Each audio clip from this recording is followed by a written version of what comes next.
Let me start off by saying I do not study at the library. But randomly, one day, I decided I was gonna study at the library for one of these finals that we were having at Johnson & Wales. I got to the library, put out all my stuff at the table. 10 minutes in, I said, you know what? I deserve a snack. I've worked hard. Got up, started walking towards the store, and I see these guys stopping people and asking them questions. And honestly, I knew they were gonna stop me, but I really wasn't trying to talk to anybody. So I'm kind of like this, walking past them. Later to find out one of them was Jeremy Oliver, who was taking part of Campus Swap at JWU. He eventually stopped me and asked if I go to church in the area.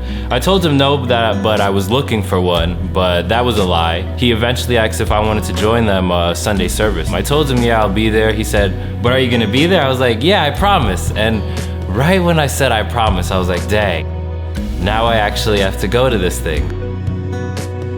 Fast forward to that Sunday, I take an Uber to church, get lost trying to find the building, show up to service late, sit in the back of the church. Service was okay. I definitely felt the love in the room and appreciated that.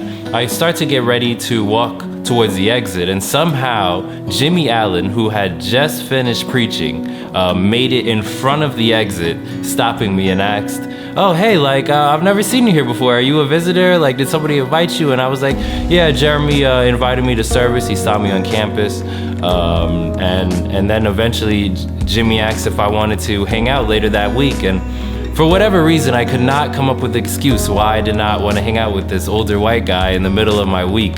But it was a blessing, honestly, because which was the beginning of how I even became a disciple.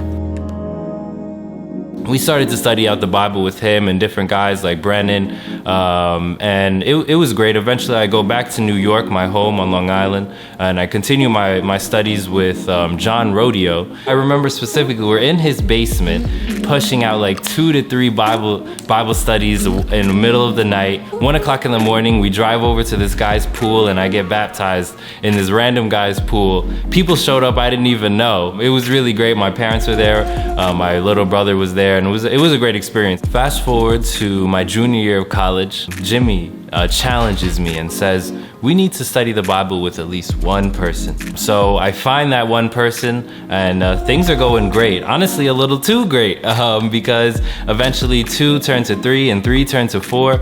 Eventually we had Johnson & Wales' first Bible talk on campus, and about 30 people would show up every week, new faces every week, and it was amazing. Out of that 30, 10 people became disciples, one of them being one of my closest friends, Victor Lewis from home.